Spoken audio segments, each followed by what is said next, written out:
You know, I was thinking about you guys yesterday. Uh-oh. No, it's a here's the deal. It's a good thing, but I don't say things sometimes to make it sound like they're good, right? So like Absolutely. so you called me, Josh has a bid. It's for a retaining wall. And so, I jumped on the call, right? Thank you. You're welcome.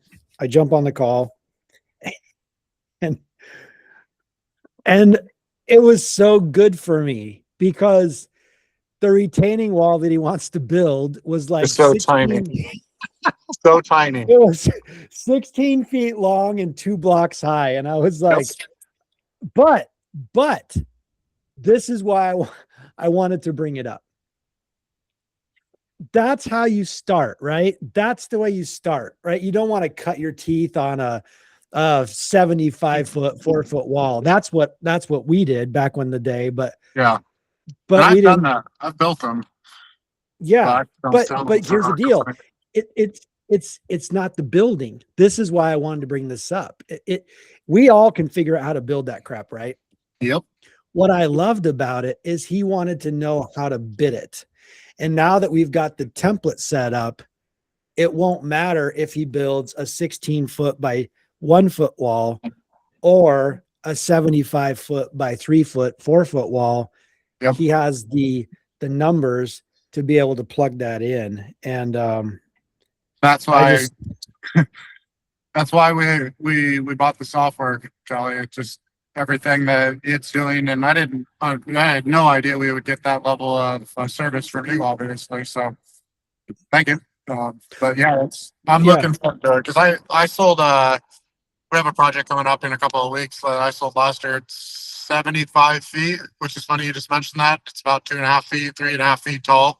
I forget exactly, but I sold it last year and I just winged my numbers. So I'm gonna bid against it with Elevation Advisor in a couple of weeks before we do it. It'll be kind of interesting to see how far off I was. Or I had a guy that, and I don't think he actually believes me. All right. So there's a guy that's in our software and he runs a maintenance side and he runs a construction side. He bought the software for the construction side. And the retaining wall template, it takes some time only because I'm trying to get whoever I'm helping set it up think through the process of building it, and because there's so many different retaining walls. So anyway, we decided to build a template for one wall. Joshua, you and I did this too, and it took time just because we're trying to I wanted to give you a description so that anybody could go in and read the description and be able to bid out this wall. So anyway, this guy and I were building out that template. And we basically put all of his information for his company into the Profit Genie. And we figured out what his total sales were and his total construction sales. And we basically took all of his overhead. And I think his construction sales were 40% of the total revenue. So we put 40% of his overhead towards construction. Does that make sense, you guys? yeah, So I thought we had a really good picture of how much overhead the construction was responsible for. And we build out his retaining wall template and we got it down to where it was going to take the amount of time that he thought it was going to take, which is great. And we bid it. And it was extremely higher than his system of bidding retaining walls were. And when we actually played with the numbers, his system wasn't even covering overhead. And I don't think he really thought that was correct. And based off of the number of employees he has, how many crews he has, I've done this with so many different companies. I know beyond a shadow of a doubt that the numbers were right? Because I mean, most of the guys that I talk to are, couple of crews, couple of guys on each crew. It's not rocket science. We know the numbers now. Everybody's got the same overhead. It's really kind of funny to me. but then everybody's got different goals, which is why you can't go off of the market. Right. So anyway, I still don't think he believes that he was losing money. And because I told him, I was like, dude, your maintenance company is carrying your landscaping company. He goes, no, it's the other way around. And I was like, okay. It's really hard to do both, especially trying to account for all of our maintenance chaos inside of Elevation Advisor, getting all of our overhead in there. I just put every single thing of overhead we had into it. So we're trying to carry maintenance with landscaping now, but it has been the opposite. Yeah. And my only goal was to say, look, you're not cutting the bacon. You got to start raising your prices. That's a difficult situation when we're all like dying to look for work. I think I've always said the only problem with Elevation Advisor is it tells you the truth. And to quote the movie, you can't handle the truth. I think some guys, and I just think that I think it's hard to handle that truth, especially when all you want to do is go out and sell. You're already not selling at the prices that you thought you were making money. Now all of a sudden you got to raise your prices. And there's this mental mind shift where, like, how am I going to do this? And it doesn't make any sense to continue to sell when you're not making any money. The only way to do that is to convince your brain that Kelly's wrong, right? Elevation's wrong. It must not be right. So I would encourage you to do that, Jeff. And then see where you're at, right? I mean, that brings me to something I wanted to talk to you guys about today. You guys know that I preach, don't email bids, right? Don't do it. Don't freaking do it. Well, guess what? I did it. It was a weird circumstance. I had a client that came to me last year. We went through several design revisions. I gave him several bids. We finally landed on a certain rendition of the bid. I bid it out, and it was about $150,000 just for the landscaping, and then they had some options to go up to like 240, right? And then they were getting ready to sign, and then the husband had some medical issues, and they pulled out. And so they just recently reached back out to me about a week ago and said, hey, we're good. Husband's healthy. We want to get going on this project. And I was like, awesome. I've got this new software I told you guys about. They're like, yeah. And I was like, look, I'm just going to redo the bid. I'm going to put it in the software and I'll send it out. We did a quick conversation that they wanted to do some combination stuff. And so I put everything that they wanted to do in the bid. I was supposed to be gone this week, right? So my wife and I were leaving Sunday to go to Seattle. This happened on a Thursday, so I quickly did it on Friday. They've already seen my process, okay, right? They've already been through my process. They know the packages. I sent them a picture of the design, and I emailed them the bid, and then it was crickets. Didn't hear from them. And I was like, what the heck is going on? And I finally was able to reach them on Monday, and they're like, dude, the price is just like is gone through the roof since last year. We can't do the project.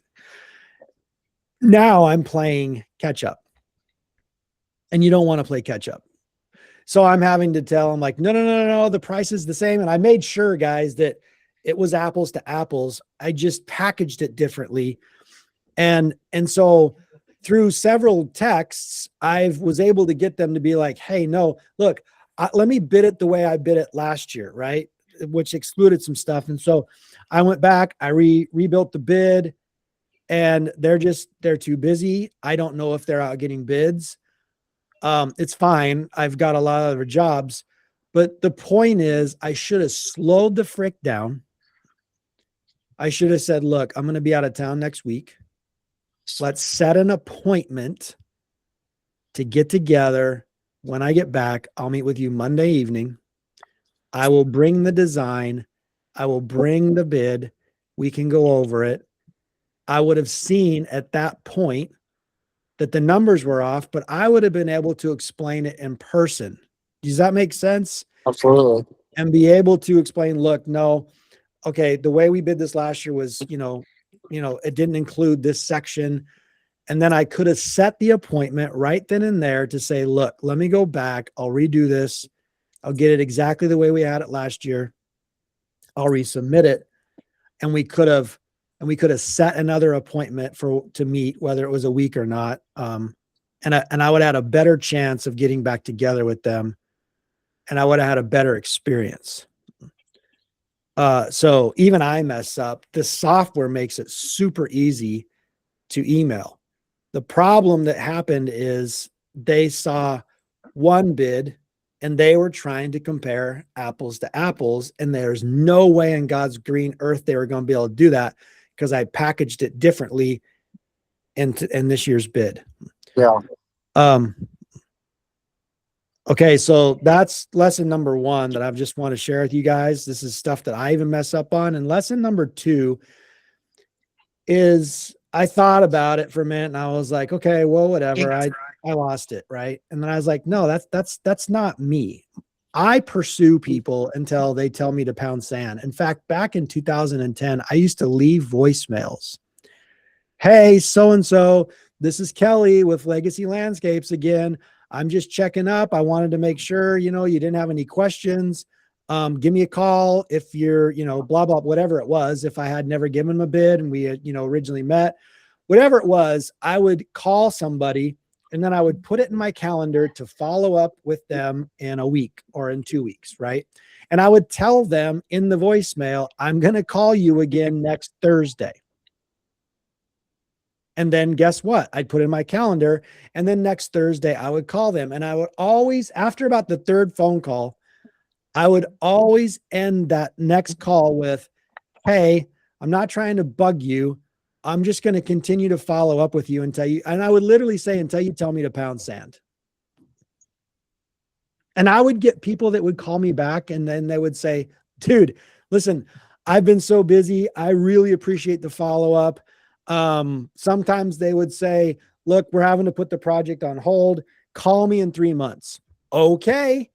I'd stick it in my calendar and I would call them 3 months to the day. I had a woman call me after doing that for probably 6 months. She called me up and she said, hey, I'm ready to do the project. You're the only guy that followed up with me after delivering the bid as often as you did. I checked your references. We're going with you. Mm. So if you guys are stressed out about sales, the dumbest thing you can do is not work the leads that you were blessed to get. 1000%. Yeah. Yeah. Unless you're like Jeff and you've got 35 phone calls coming in every day. Hey, at that Or point, sprinkler turn-ons. that's fine. But what I'm saying is, okay, guys, I'll tell you another weakness of mine. And I'm sorry, guys, I got some allergies going on right now. And so my eyes are burning. So I'm rubbing them a lot. So I'll try not to, but okay. Grant Cardone is somebody that I love and I hate. All right. I hate Grant Cardone because I've purchased something from him and then his sleazy, stupid sales guys are constantly calling me. They don't have a clue what they're doing with sales. They read a stupid script. They're very pushy. And because of that, I vowed that I would never buy another product from Grant Cardone again. Okay. Just letting you guys know, but I watch him. I love him. He says all the right things. I get a lot of good information from him, but I think his sales tactics are absolutely crap. But he openly says that they are. And here's his philosophy. The better you are at marketing, the less better you have to be at sales. So his point is, if you constantly have a constant flow of leads coming in, you don't have to be as good at sales, right? But when last year was slow and this year appears that it's starting out to be slow, you have to get really good at sales. And one of the best ways to be good at sales is to follow up, follow up, follow up. You tell the person on the voicemail, hey, I'm going to follow up with you again next Thursday. You set it in your calendar, you do it. And what you're proving to them over the next couple of months is that you are the reliable guy. So when they decide to buy, they're going to think about you. And I'm going to tell you why this is important. And then we'll get on to today's lesson, I guess. I'll tell you guys why that's important. How many times have you guys gone out to a bid and they said, well, we've had 2 other people out here, and you're like, oh, great. Do you mind? Maybe you guys don't do this. I do it every time. Do you mind if I ask who you've had out there? You guys ever do that? Every time. How often do they remember the names of the companies that have come out? Only if I mention them. Right. They don't remember you.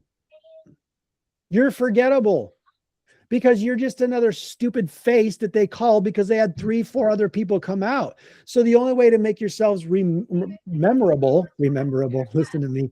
The only way to make yourselves memorable is to bug the crap out of them. And so you follow up and you follow up and you follow up and you do it politely. And you don't say, I'm just calling to follow up. You come up with reasons, right? I don't care if you have to leave your jacket at their house so that you can go back to see them again. Oh, you're not supposed to give us those kind of trade secrets publicly. Well, do it. That's my If somebody won't sign and you're just like, God, I got to get back in front of them, leave your stupid jacket there. I don't care. Just, you got to follow up. You don't just let people sit. You could even keep an extra jacket in the truck that you don't care about. Leave that one in case you don't get it back. I really hope we all leave our jackets at the same customer's house someday. Goodwill will be happy. Listen, it would be fun, right? If everybody started to get really good at sales and started to really work the leads that they were blessed with and work them until Zig Ziglar, as I swear to God, he's like my adopted father, and he never even knew me. My wife and I were actually talking the other day because I've never lost somebody to death in this world that made me cry. Okay. Except for Zig Ziglar. When I found out that Zig Ziglar passed away and I didn't get to meet him, I bawled my eyes out because he literally was like the dad I never have. Right. Zig Ziglar is famous for saying, I'd rather have someone kick me out of their house and tell me, no, I'm not buying from you, than to walk away and wonder.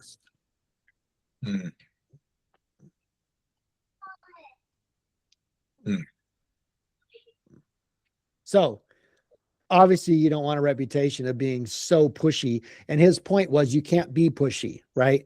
So if you're very, very, very, very skilled in sales, you could stay in that person's house long enough to try to persuade them to make a decision. However, my brother-in-law, Greg, if you did that to him, he would put you on his refrigerator as to never hire you again because he needs time to marinate.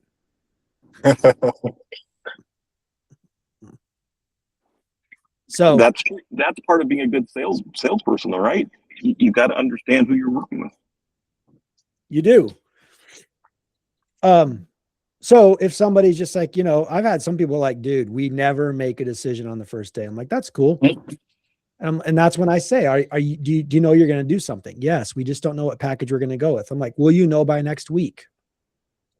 And they'll say, yeah, we should know by next week. Great. Then let's schedule an appointment. I've got an opening. You guys, I do this all the time.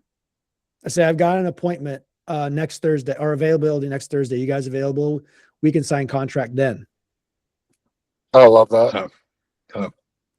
And normally what they'll say is like, I'm like, yeah, we're available. God, you're really going to make us talk about this, aren't you? And I was like, well, look, yeah, I mean, let's either do it or don't. Right. And they're like, yeah, agreed. And so then you can walk away from their house and you can know, I don't have to think about this project because I've got a signed contract next Thursday. The only thing that can ruin it is they can call me, which is very difficult. They don't want to do that. I'm telling you guys right now, nobody likes to tell you no, right?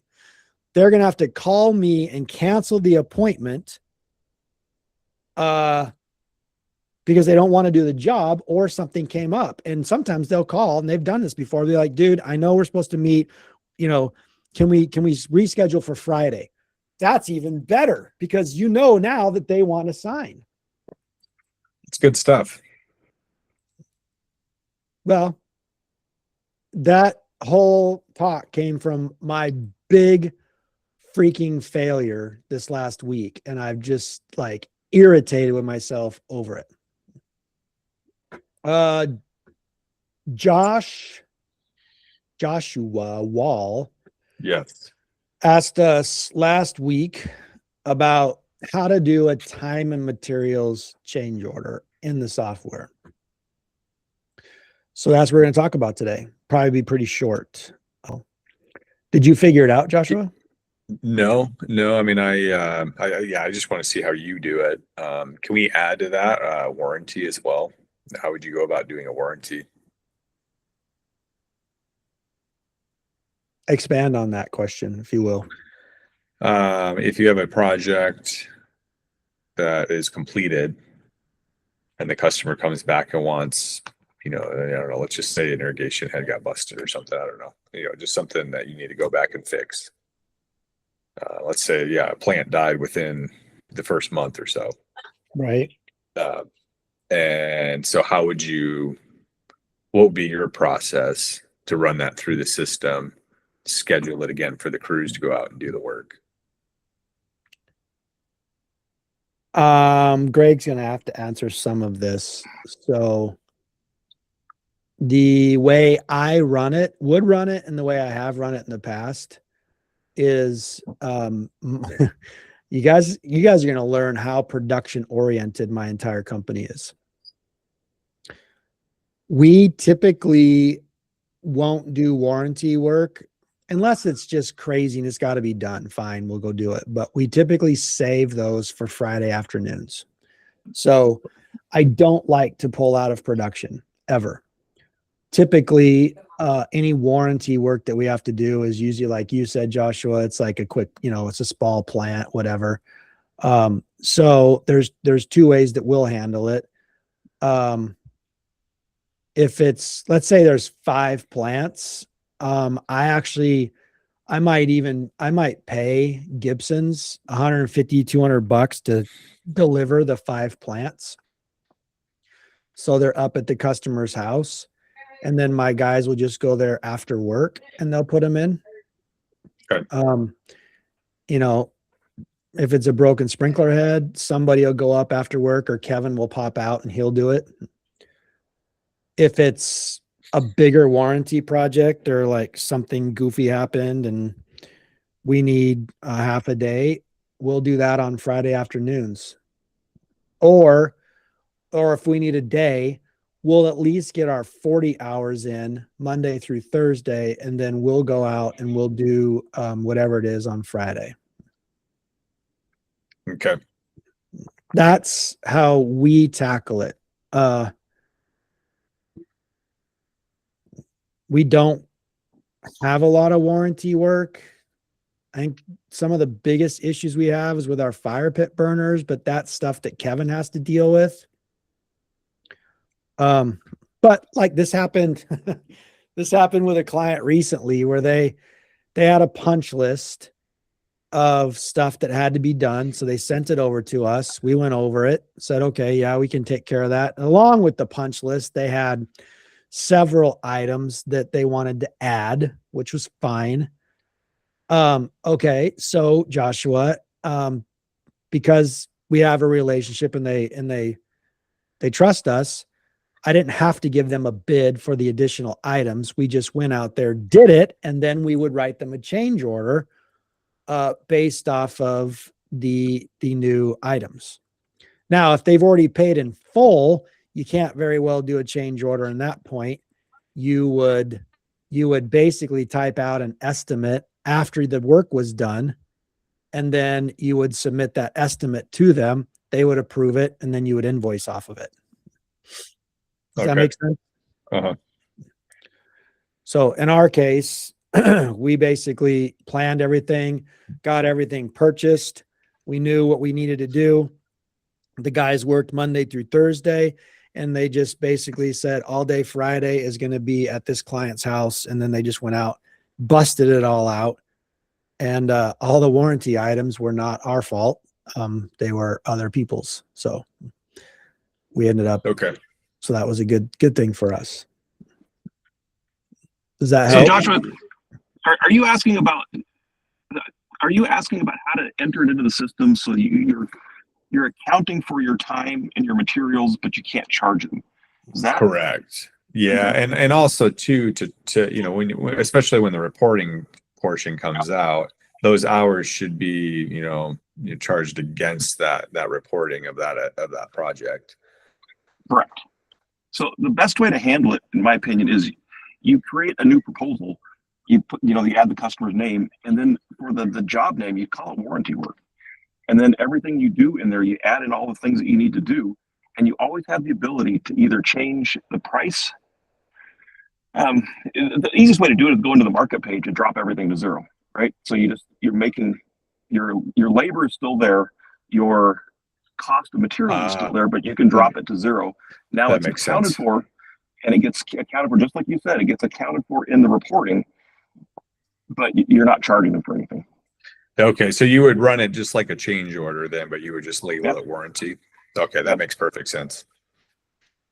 Okay. Sorry, That- I answered it from a production standpoint. Greg answered it from a software standpoint. Yeah. Well, both were helpful. Okay. It is important to note what Kelly said, because I really like what he said, and that is he is so focused on production. And that came from years of watching his business, and we've been looking at it and analyzing it. Production is everything. So even when it comes to warranty work, how can you keep production going and still fix some of that production stuff? But I'll be honest with you, I remember Kelly had talked to me all the time, and I've talked to Kevin, this guy, doing things correctly is so important, because warranty will kill you if you're doing too much warranty. Yeah. If they say it took you an extra hour or two to do it right, it's so worth it. You don't want to have to go back. Yeah. We have a guy that works for us, freaking awesome guy. And he reminds me a lot of me when I was younger, and all he wants to do is please us. So he's always trying to get his jobs done sooner. And we finally said, you're not allowed to finish a job early for the next 3 jobs. Not happening. I don't care if you sit around for a day. Detail that place out. Take a few extra minutes. Get it done right. And once we did that, his warranty jobs started to come down. And now now it's a game, because he wants to get it done, but he also doesn't want to go back. And so he actually ends up finishing his jobs a touch early. Usually he's just a hard worker. The guy's like got energy like I've never seen. But we had to slow him down and say, you're not finishing early. It's not happening. And that was important. It is important. You don't want to be doing warranty work. When I started back up, Greg and I laughed, because I was like, warranty? No, no warranty crews. Yeah. We'll do them on Fridays if we have any. And, like you said, you're going to lose a few plants. That's fine. So you go replace them. But I don't want my guy. It's just, you have to think about it, right? You guys are smart, right? So like, if the guys can just run by Gibson's and it's on the way and they can get there, great. They'll pick up the plants. But Fridays are kind of my guys' days. So I don't want to jack up their day because 5 plants died. So I want to take care of my guys. And so that's why I'm willing to spend $200 to have the plants delivered, so that guys can just leave the job site that they were working on, get to the other job site. Everything's there. They grab whatever they need from the job site trailer, and they can just go and do the warranty work. Yeah. I try to be respectful of my guys' time, because they're really the backbone of the company, right? I tell people all the time, my designs are only as good as the guys that I have to put it in. Mm-hmm. Yeah. So I want to keep them. I like what you said too, just only scheduling Friday afternoons to do warranty work. That's Yeah, why not? People will Yeah. wait. Yeah. Unless it's an emergency, and then you just tell the client that you're working for, hey, we've got an emergency warranty situation that came up. We're not going to be here tomorrow, but we'll work, Friday afternoon all the way through Friday afternoon. People are like, okay, cool. Yeah. That makes sense. Yeah. So anyway, let me share. Joshua, you're going to this is going to be so simple for you. But what I'm going to show you right now, I'm glad you asked about it, because this is where Kevin, my guy Kevin, has said this software is changing his life. So here on this project, let's say we did a change order, right? And it was time and materials. So it's already done. So what we'll do is we will create a change order. Give me a scenario on what that change order would be, Joshua. That would be time and materials.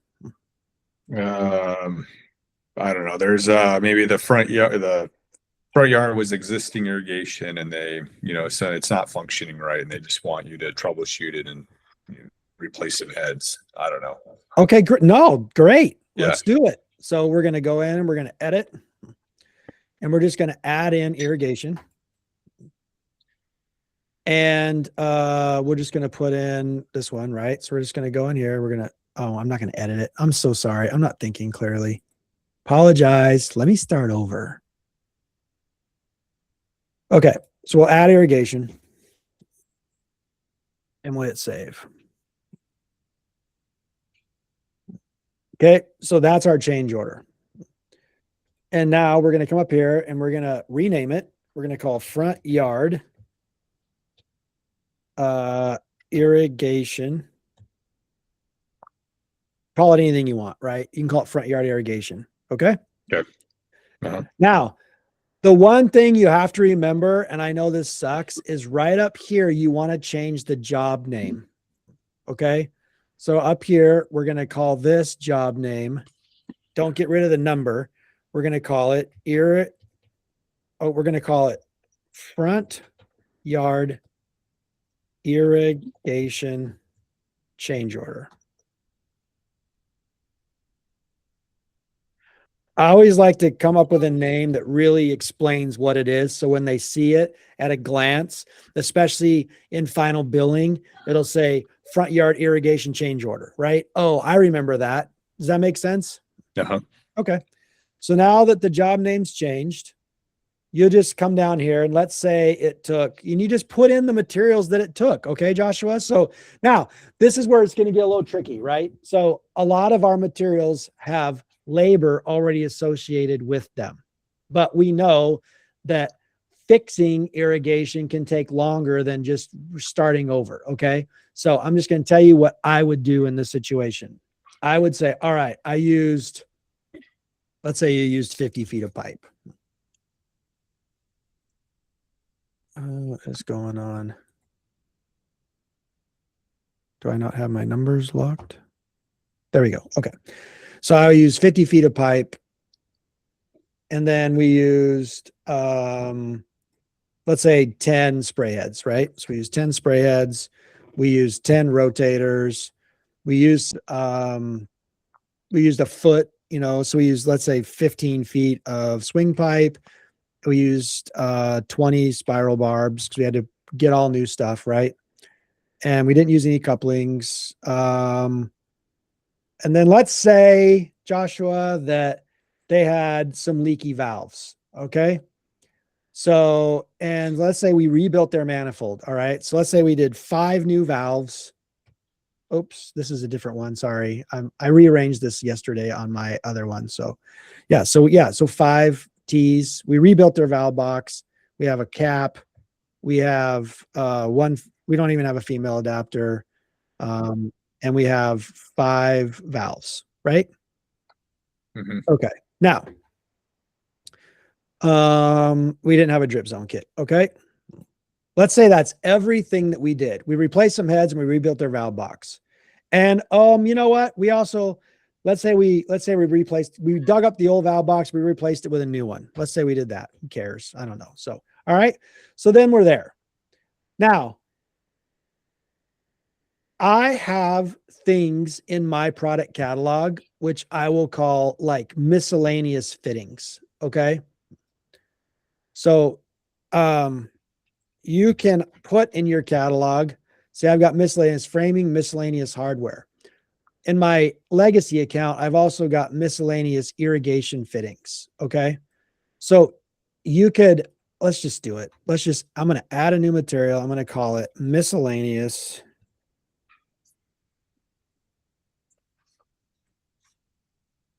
fittings, because maybe you have like $50 in parts and you don't want to put out on down every part because it's a change order. Make sense? Okay. So if that's the case, then you can just come in here and you can go to irrigation and plumbing, and you can, let's see here, we're just going to go, we'll say accessories, right? I mean, we can put it anywhere we want. I'll just say accessories. Fine. And then I'm going to say each, and I'm going to give it a price of $50, just so I have that every time. Make sense? Mhm. And then we'll fill out our vendor. I'll put in Horizon. Okay, fine. So so now that's added. Okay. That's a good thing to have in your product catalog. So now we can add miscellaneous irrigation fittings. So we'll put that in. We're going to have one of those. We'll hit save. And let's say you really want to make sure it was exactly the right amount. So it wasn't $50. It was $39.87. Okay. So you can change that, right? Are you following? Uh-huh. Making sense? Okay. Uh-huh. Now let's go down here. It says that based off of everything you did here, it's 4.6 hours, but for you guys, it took an entire day. Yeah. Right? Yeah. So we're going to go in and we're going to add a material, and it's just going to be general crew labor. And we're going to say 4.5 hours, hit save. And now it's 1 day. Okay. Okay. So this is basically, now you come down here to your description of services and you can list anything you want, right? You're going to change your description of services and you're going to say,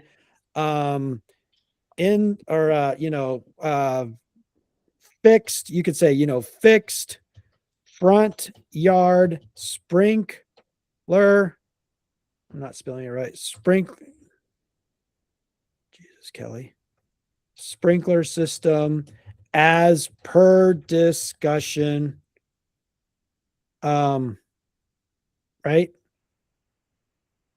And then you can list it out like, the sprinkler system. You basically list, Kevin's really good at this. He will list out everything that he did. We replaced 10 heads, all the swing pipe and fittings with the heads back to the main line. We replaced a valve box because it was leaking. How many valves? We replaced the valve. I mean, you can get and you should.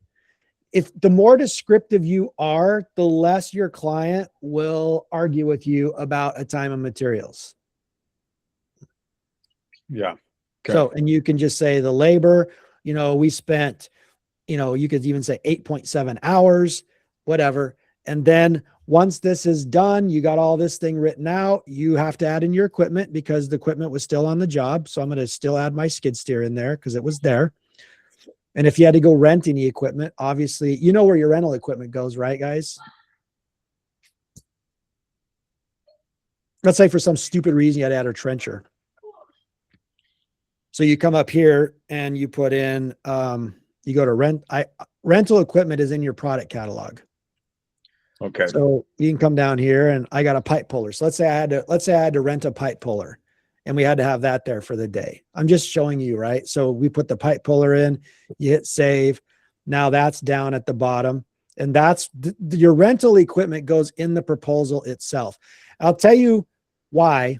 Greg and I wanted to put rental equipment in as a separate in under the equipment section, but it's not possible because of the discounts you get for longer rentals, right? You can't have a daily rental, a weekly rental, a monthly rental, and then some rental yards, 3 days is a week. And some other rental yards is 3.5 days is a week. And it's impossible. So all of your rental equipment will go right here in the proposal itself. Doesn't go under equipment. Okay. Does that make sense? Uh-huh. So, okay. So I've got my rental equipment in there. You list out everything that you want here. And then it's just like any other change order. You come over to the packages and you've got, your PMM is set. So the total change order is $2,536.63. You're like, yeah, I like that. Now, if you're like Kevin, he likes to pop it up a little bit, not a lot, but a little bit. He might put this at 3.1. So, a couple $100 a day more on the change orders. That's up to you guys. You can change this if you want. And then you go to your packages. And we got the front yard irrigation right here. We only need one package, so we get rid of the other ones. We hit preview.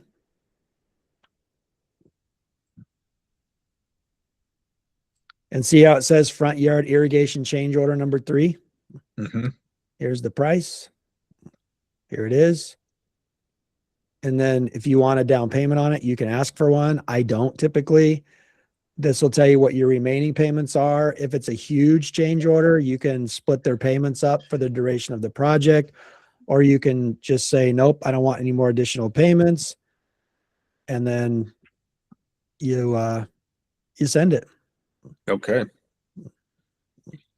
That's easy. It's so easy. And then you send it, the client gets it, they approve it. It gets automatically, when invoicing finally comes back out, it automatically gets added to the invoice. And then when they go through the invoice, they see irrigation change order number 3 and they remember it because you labeled it correctly and you move on. Okay. So it seems like this particular change order that you put together, I got the impression that it was as if the work was already done and they were creating a change order for that work that was completed, as opposed to giving them a number of, this is what we estimate it would be, but the work hasn't been done yet. Well, okay. So the way to do that, there's 2 ways, and I'm going to sound like a total jerk here, and I'm not being one. There's 2 ways. Number one, you could just verbally tell them, we think it's going to be about $3,000. Yeah. Okay. And then, but if you want something more formal, you could go into the software, create a change order. Here's the way, this is the problem. You would create the change order as an estimate. They would approve that change order. Then you would go do the work. Greg, you have to help me with this one. So you would do a change order. Because you can't delete the change order after it's been No, you can't. approved. You can never delete something that's been signed. But I would say you give them the change order, and then you don't ask them to sign it until you complete the work.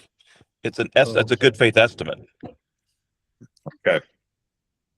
Okay. Thank you. So, yes. Okay. That makes more sense to me. Okay. So you would send it, say, don't accept it, but this is what we think it's going to be. When it's done, I'll redo it and then submit it again. And then you can sign on it. Okay. Okay. That's a really cool option, you guys, is when a client says, yeah, I do want that extra. You can say, hey, that's fine. Go into that email, upgrade your package, change it to package 4.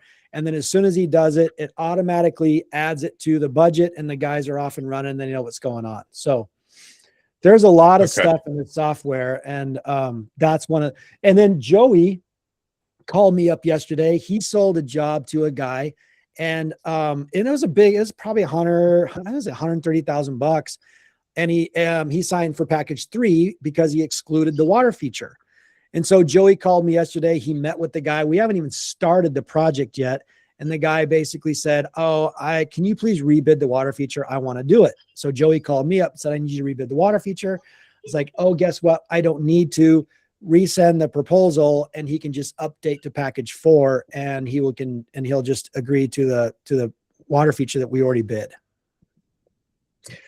So can he just go into the customer portal to upgrade, or do you need to resend the No, proposal? I could upgrade right here. In fact, Yeah, that's you what I can do it. did yesterday. So my client had cataract surgery yesterday. He couldn't see. And I was like, okay, Ken, are you cool if I just upgrade this for you? And he was like, yes, can you please? So now to protect yourself, I did a project for a really, really high powered attorney years ago. He told me that if you do something like that, you should always send an email to the client that says, hey, so-and-so, just to confirm, I upgraded you to the, package, whatever. And then they either have a choice of responding, no, I don't want you to do that. Now, you have them saying no. If they don't respond, unless you have a crappy judge, typically in a court of law, that email, by him not responding, he's agreeing to it, right? So I told my client, look, I'm going to upgrade this for you, but I'm going to send you an email that tells you I upgraded this package for you. I need you to respond with just, yes, thank you for doing that. And he's like, okay, I'll do that. But Joshua, to answer your question, that the link that gets sent when you send a proposal, that stays active. So the customer at any point can click on that link and upgrade their package. Okay. Hi, Melissa. Hi. It's good to see you. Thanks. I was driving, so now I'm back. That's all right. Good stuff. Mm-hmm. Yeah. Okay. I'm open for questions. When we send a change order, does the email still say, here's your brand new landscaping proposal? It does, but it's actually changed. It just hasn't been migrated to production yet. It will be changed shortly. Okay. And then I've got a question on, let me minimize my screen here.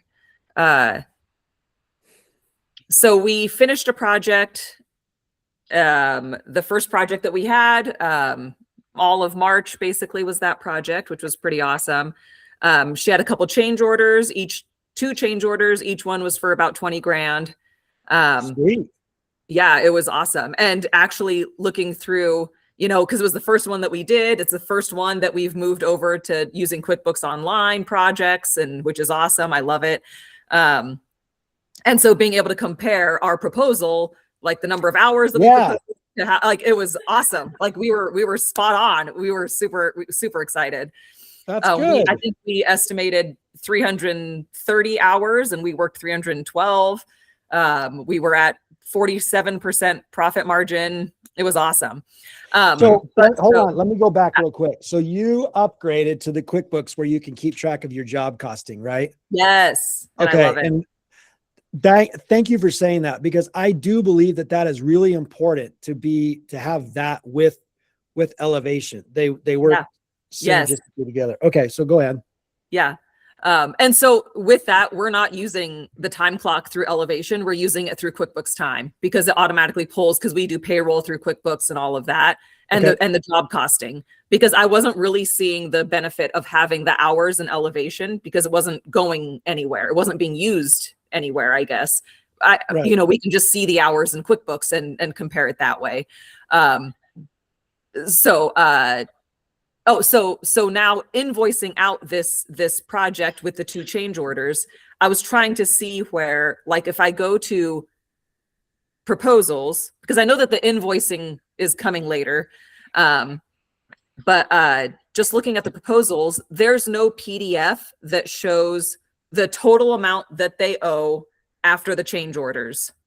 It only, like, if I'm going, like, I can go to their original proposal, and there's a create contract PDF, and it shows the change orders in the wording, but the final amount at the bottom is still just the original amount.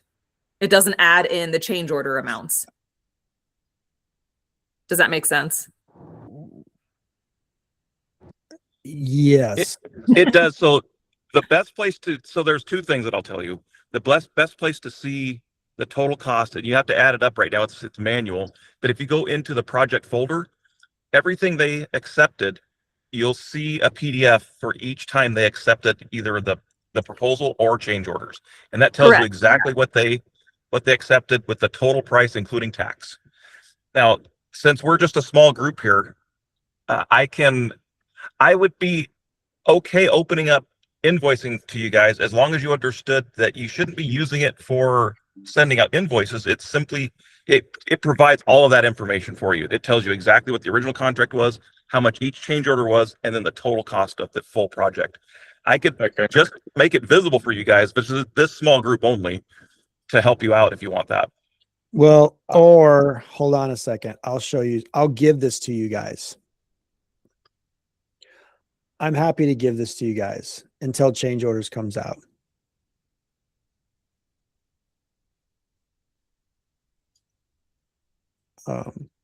Okay.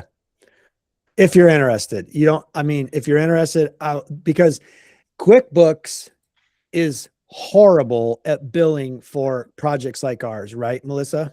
Yeah. You can't show, to my knowledge, in QuickBooks, change orders, separate them all out. It just can't do it. So this is the billing that I have used for the last 15 years. This is the billing that our invoicing structure was built around in Elevation Advisor. Okay. Mm-hmm. So this is a template. I'm happy to give it to you. Understanding that this is the template, I call it, it's my 9.1% sales tax template. Okay. So, it's all set up. So let's say your original contract, we'll say, was $100,000. Okay. So now it automatically calculates the sales tax, and then you can put the sales tax at whatever you want up here. All right. Then you put in your change order amount. Let's say it's $20,000, and another one was $20,000. Whoops, too many. I like those zeros. And then this is the sales tax on the change orders. So now it's showing your total additions is 43,640, right? In change orders. And then it shows the total of the contracts. So this is adding the change orders and the original contract up. And then you'll just put in however many payments she's made, which you can get out of QuickBooks. So let's say she made a payment of 15,600. You have to put that in as a payment. So it's negative 15,600. And then she made a payment of 20,000. Sorry, I got to put in a minus. And another payment of 50,000. Whatever it is. So you can show all the payments that they've made, and then this will show them the currently owing. So if you want this, I'm happy to give it to you. If you need to add another payment, you can always, if you guys are good with, you can always just add another payment and just bring this down and then bring this down. And then you can change this payment to, negative, let's say they paid 10,000.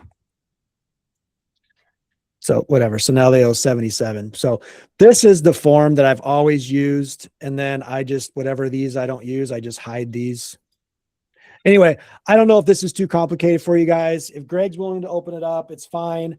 If we're not quite ready and you guys want something like this, I'm happy to give it to you. You just put in their name, their date. It's a great invoicing system. And then, Melissa, if you give this to them, this tells a story, right? Here's your change orders, here's your payments. And then when you go into QuickBooks, you just put the total amount. You just invoice QuickBooks. If the total job was 152,000 before tax, whatever, you figure that out and you just put that number into QuickBooks, and QuickBooks, because QuickBooks, that's just your reporting, right? Yeah.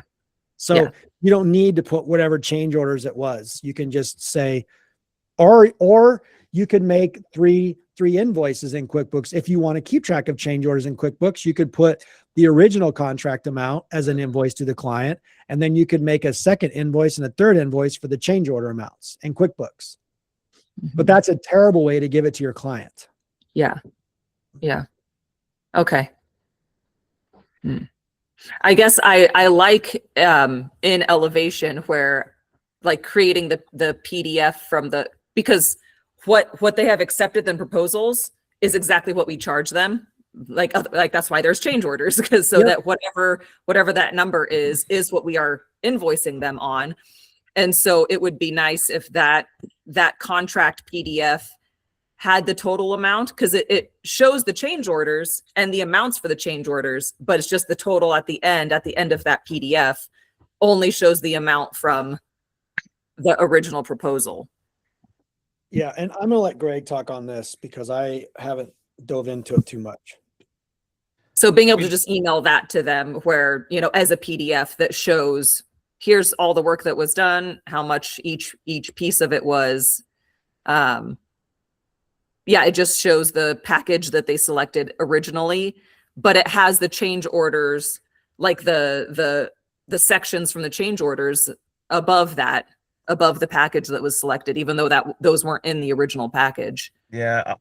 Let me take a look at it. We're kind of caught in a hard spot because we didn't expect it to take this long to get invoicing taken care of. We've got some things going on, and invoicing is where this is all supposed to be happening and where you see everything. And you can say, here's an invoice, and it includes everything that took place. The best way to do this right now, let me go and take a look at it. I'm in the car driving right now, but let me take a look at it. The best thing to do, if you guys are interested, shoot me a note and I will open up invoicing to you. It's something we can do on a person by person basis. I just wouldn't open this up to everybody, but you guys are sort of close. You understand what's going on. So I'm happy to show it to you so you can see it. Just don't use it yet. I would. Yeah. If it allows me to have something where it's just a PDF of everything that's been done and how much they've paid and that I can put in, and how much like the total project was, how much they've paid, how much they owe. Right. And I can just email that PDF through Gmail, through our business email. That'd be great. All right. I'll work on getting that access to you. Okay. Thank you. All right. I would agree with that. I mean, I think that Kelly, what you showed us would be great. I don't know, the office lady Mel, I don't know if she would, I think she would prefer just to go into Elevation and just export a PDF. Agreed. Yeah. That's fair. So, okay. I have a different question. Go ahead. Can you subscribe to calendars? You mean like subscribe to a Google Calendar? No, on the smart calendar where all the jobs are listed, can you say we want those jobs to show up on the iCal? So the guys all have their iPads and it's easier almost just to open up iCal and to see the projects. There's nothing stopping us from doing that other than us doing it, if that makes any sense. It's just simply us saying we want to make it available to a Google Calendar, iCal, that kind of stuff. I'll have to take a look at it. Everything is set up for it. I know when we developed it, it was all built with that in mind. We just haven't opened up the APIs to connect it. Okay. And then can you also uncheck the crews on the calendar? So if you want to see, if you just want to see what Spencer's crew has going on, you can uncheck the other two crews. So you just remove that clutter and just see him. Not currently. We're in the middle of getting to where we want to be. We called it Smart Calendar for a reason. And one of the things that we're trying to accomplish is allowing a section in a proposal to be to add that to the calendar independently. So for instance, you might be doing a job and you have some masonry work to do, and you have a specific crew that does that masonry work. We want to be able to say, okay, here's a section where we're doing a fireplace. This crew gets assigned to that. This other crew is assigned to the rest of the project on the calendar. And in that, so right now, no, the answer is no, it's coming. We're not there yet.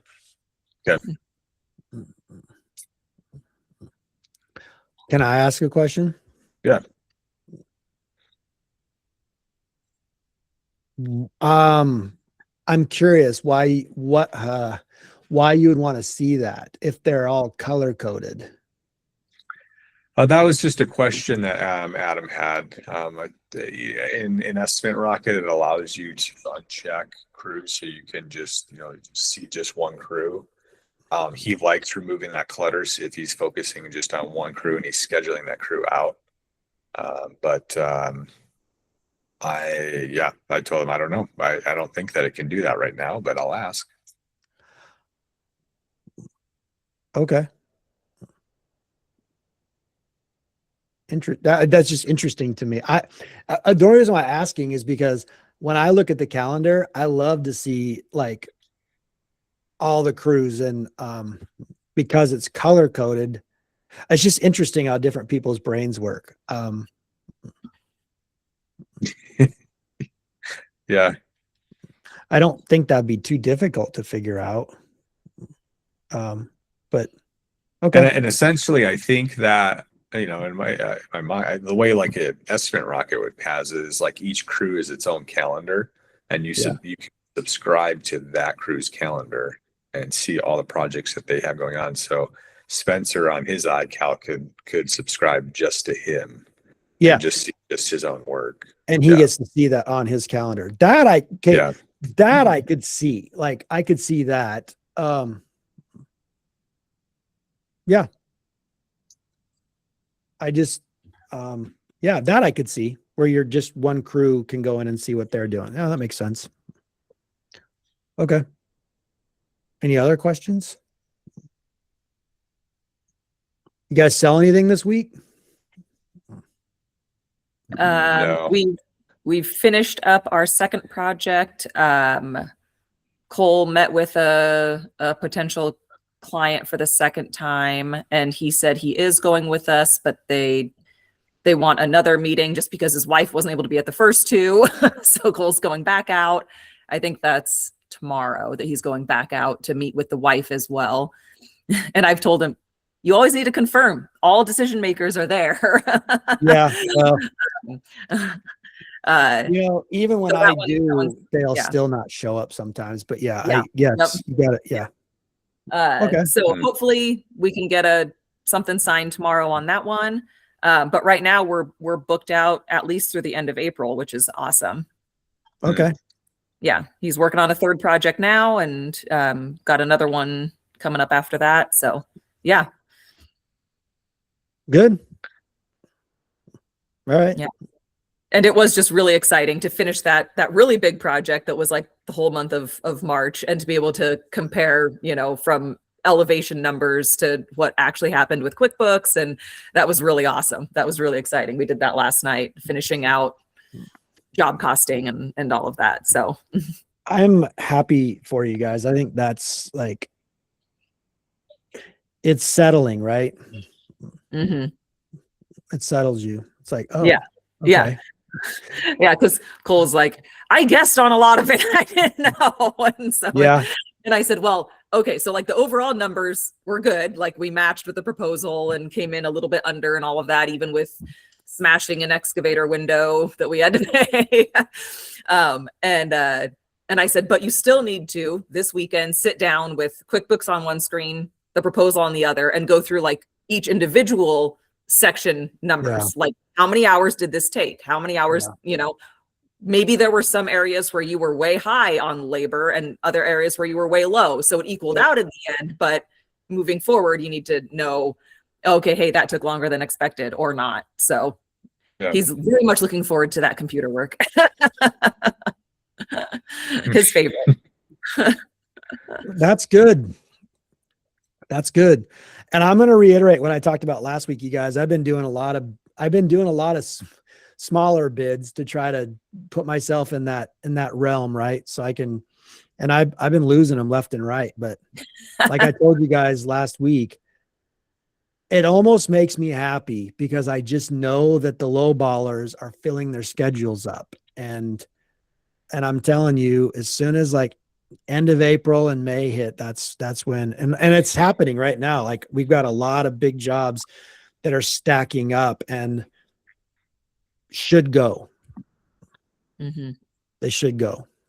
Mhm. I'm curious to hear how that, curious to hear feedback on that. But even with the small jobs, as you get into end of April and May,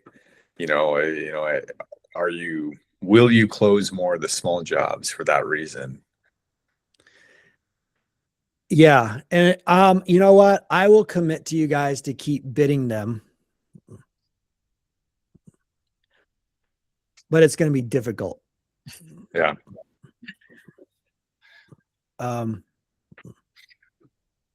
But I'll bid them. I'll continue to bid them because that will be good to know. So I'll continue to bid them.